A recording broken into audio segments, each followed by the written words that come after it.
حليمه وحليمه رجعتي لعادتك القديمه.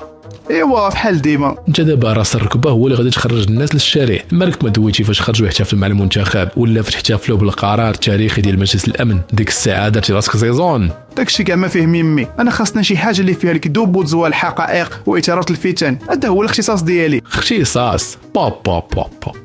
واللي سمعك كدوي يقول هذاك يصنع الناس صوارخ وانت اكبر خواف. خواف؟ انا خواف؟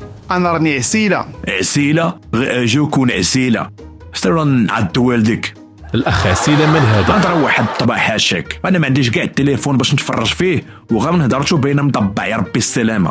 حاشاك اخي عسيله، زعما انت يا حيوان وانا حيوان وكتعايرني. الحيوانات راه فيهم وفيهم، كاين الحيوان اللي خلق ربي حيوان وهذا الشيء راه عادي، وكاين اللي كرمه وخلقه بنادم وهو اختار يكون حيوان. هذاك علاش الدور ضبيعه باغي يدير داكشي ديال الفوضى وقانون الغاب باش يتلذذ ويتمتع، ما تدوش لهاد راس الركبه، راه باغي غا الدمار والخراب. يلا قطع الله يدير الخير.